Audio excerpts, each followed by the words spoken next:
Welcome back to my channel, guys. I'm so happy you're still here.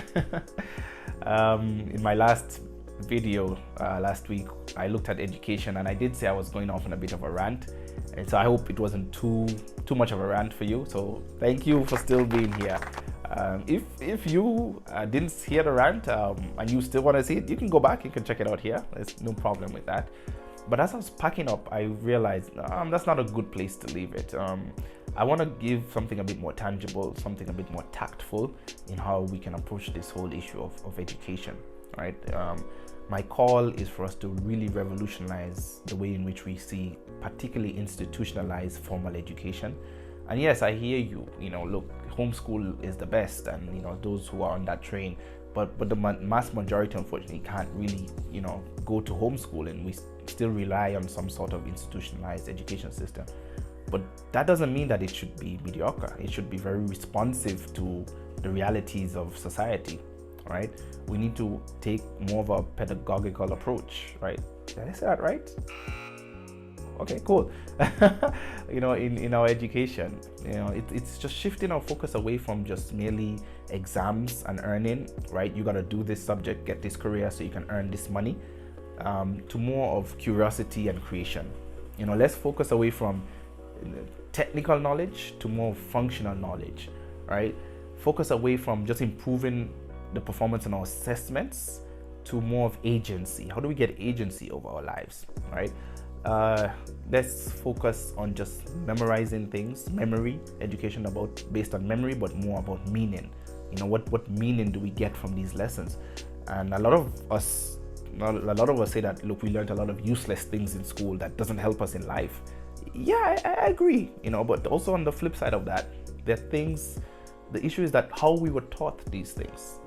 There's so many lessons you can get from learning the life cycle of a butterfly. But you see, we were just taught this just for memorization, not for meaning.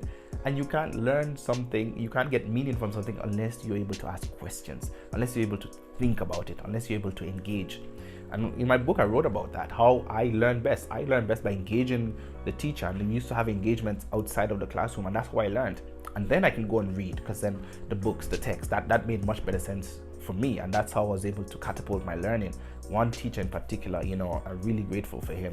May God bless him so much that he helped me to unlock that.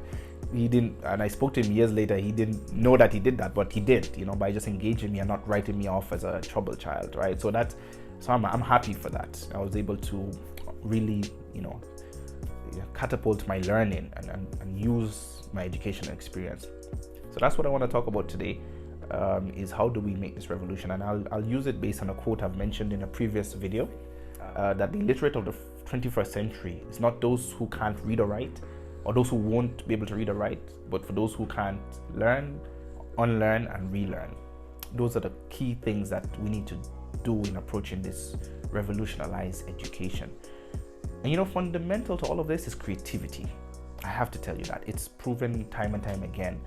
And more research is showing us that creativity is a core competence in learning, both in arts and in sciences. These disciplines are not at loggerheads or this wide spectrum, because the arts are wide and the sciences are wide, right? They actually complement each other, and what connects them is creativity. It's important for us to harness that skill. No wonder it's the number one in-demand soft skill right now, across all industries or across all careers. According to LinkedIn, World Economic Forum, it's number 3 on top 20 skills for 2020. Just so much literature that's supporting that. And that's why I champion creativity. That's going to be fundamental to this change we want to see in the education system, right? How do we get agency of our lives? All right, so what do you need to learn, unlearn, and relearn? That's what we're going to be looking at today.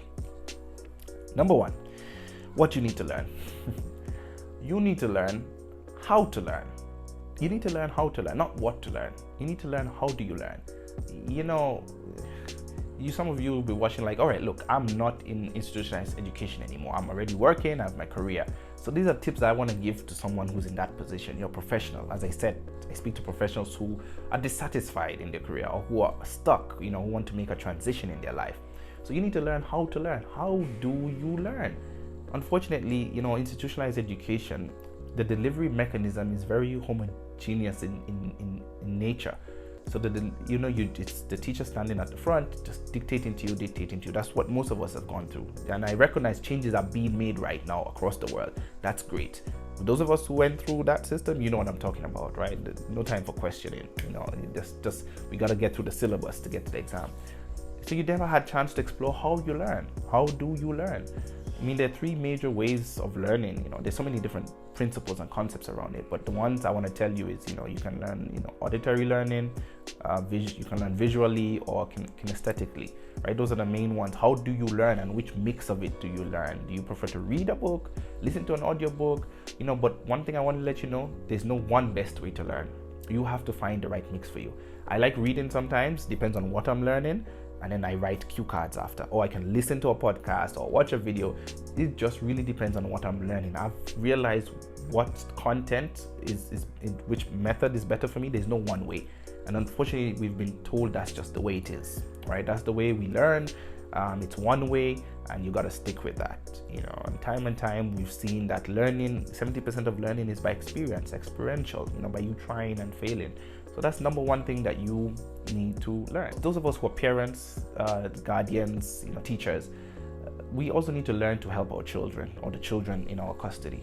When a child says, I want to be a doctor when I grow up, it doesn't necessarily mean that they want to enter the medical profession, right? It just means that they've identified some values, some skills, something in a doctor that's embodied in a doctor that they admire, and they want to do that. But in their mind, the only way they see these values coming out is in that particular profession. And we need to be able to ask questions to dig deeper. What about being a doctor do you like? And who can blame any child who wants to be a doctor? We have put being a doctor and a lawyer on such a high pedestal, and everything else is rubbish, that it's subconsciously a child will want to do that. And no wonder we find people in second, third year med school who are like, nah, it's not for me anymore. No, this is not what I signed up for. I can't deal with this. This is not for me. Yes, I know I wanted it when I was a child, but things have changed. So how do we teach our children, even as they go through life and pick up new skills and new, they admire new things? How do they, not just jump everywhere, but, can have some sort of center? All right. Number two, what do you need to unlearn? And here I'm going to spend a little time. So one thing that I'll give you an example. Growing up, what I thought it was to be a man is not. I mean, the muscles, the deep voice, the beard, asserting myself, that's what I thought it was to be a man. But no, that's clearly not what it is to be a man, right? So that wasn't true. I need to have changed that. I need to unlearn what it is to be a man. And now that I'm a father, I have to unlearn what it is to be a man and pick up new skills. But you also need to be able to identify something that was true when you learned it. It was true, but now it's become false. And I'll tell you the perfect example related to this video. Something that was true back then was to go to school, get good grades, get a good job, and you're sorted. You will get money, you'll have a successful, happy life.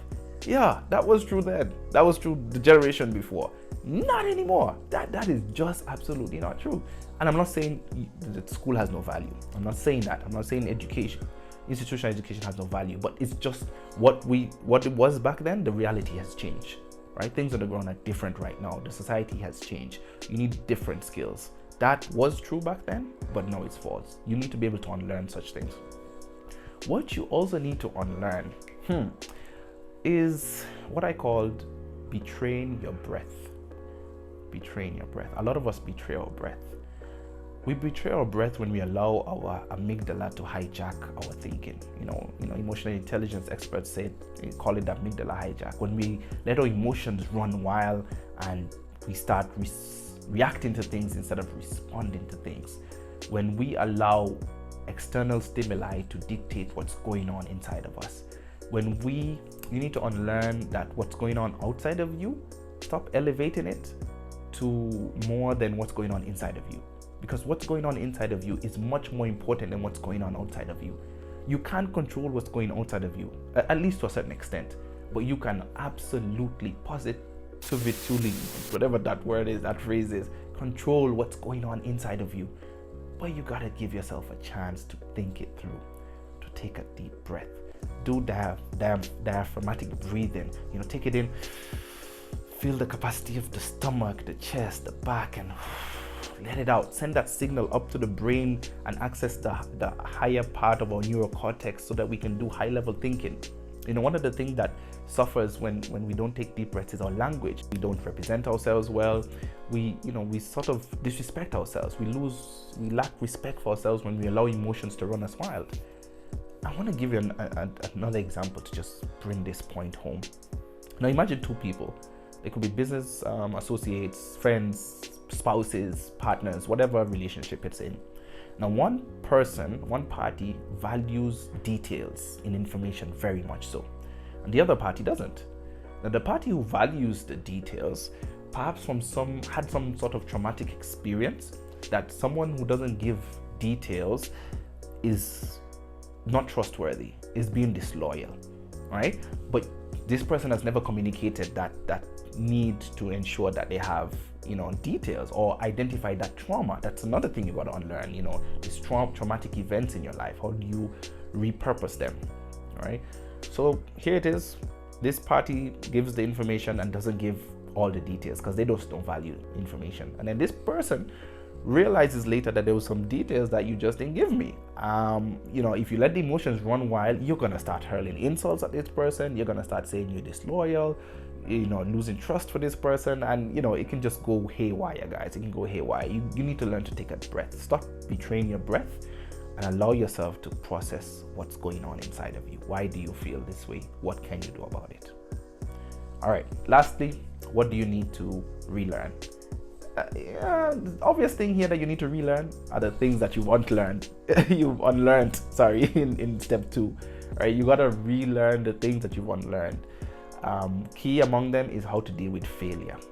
You really have to relearn how to deal with failure, how to identify opportunities, and how to exploit opportunities. Oftentimes, opportunities has come through our lives, but we've not identified it because we're busy focusing on something else. All right, so how do you identify, relearn that? And lastly, I wouldn't be me if I didn't tell you need to relearn how to unlock your creativity, how to harness your creative genius. I just wouldn't be me if I didn't tell you that. Using your creativity to bring out your uniqueness and to live a more purposeful life. You really got to relearn that and understand that, as a human being, you are creative, but your creativity just has been suppressed. And institutional education has been one of the chief contributors to your creativity being squished down. Keep quiet, no questions. You got to relearn that. I do these videos and this one in particular because there are 3 key outcomes I want for you. Right? Unlocking your creativity so that you can think more freely, so that you can create unapologetically, and so that you can live abundantly. That's what I want for you. And I hope these videos are giving you that value. So thanks for tuning in, guys. Bonus tips, something you need to learn. You need to learn to hit that like button. Just press that like button. All right. Something you gotta unlearn is just looking at the video, getting value, and moving on. Please give me feedback so I know what's happening, and so other people can be engaged. Even if you don't give feedback, I'll still be doing these videos because I know you're getting value. A lot of you send me private messages, but please relearn to put comments at the videos, something that you've picked up from this, and hit the subscribe button, yeah, the subscribe button, and the notification bell if you're new here so that you can be alerted. So let's change that behavior, guys. Keep engaging me, and I'll see you in the next video. A bit long today, but I hope you got value. Let me know in the comments, hit the like button, and I'll be checking who's commenting. See you.